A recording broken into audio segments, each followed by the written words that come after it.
Saatnya berpetualangan, datang ke Taman Pelangi.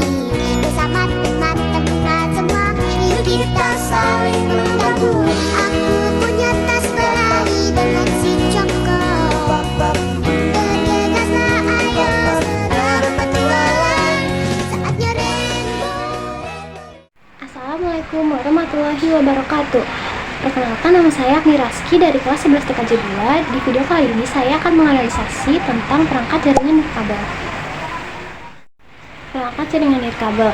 Jaringan nirkabel adalah teknologi yang memfasilitasi komunikasi antar perangkat tanpa mengendalikan kabel dalam proses transmisi data. Teknologi nirkabel menggunakan beragam gelombang elektromagnetik seperti mikro, radio, bahkan infrared untuk mengirim data antar perangkat. Mungkin Anda belum menyadarinya, tetapi barang-barang yang Anda miliki mungkin sudah dilengkapi dengan teknologi jaringan nirkabel seperti smartphone yang mendukung Wi-Fi dan Bluetooth. Konsep dasar instalasi jaringan nirkabel, frekuensi dan bandwidth. Jaringan nirkabel memanfaatkan frekuensi radio untuk mengirimkan data.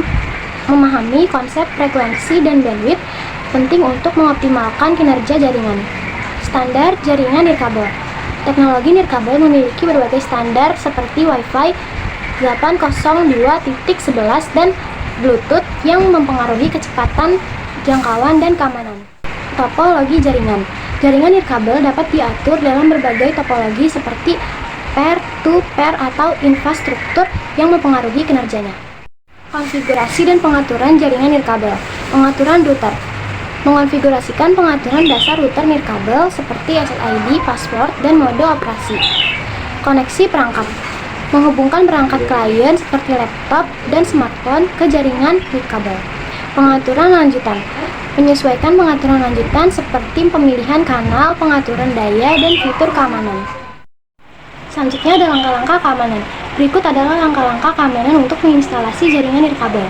1. Pilih router yang aman. Gunakan router yang mendukung protokol keamanan seperti WPA3. Ubah nama SSID.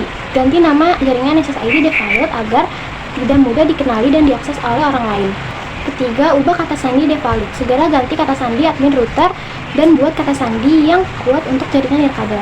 Yang keempat, aktifkan enkripsi. Pastikan enkripsi WPA2 atau 3 diaktifkan untuk melindungi data yang dikirim melalui jaringan. Nonaktifkan fitur WPS. Fitur WPS dapat menjadi celah keamanan. Nonaktifkan untuk mencegah akses yang tidak sah. Yang keenam, batasi akses MAC address. Gunakan fitur MAC untuk membatasi perangkat yang dapat terhubung ke jaringan Anda. Ketujuh, perbarui firmware router secara berkala. Periksa dan perbarui firmware router untuk mengatasi kerentanan keamanan.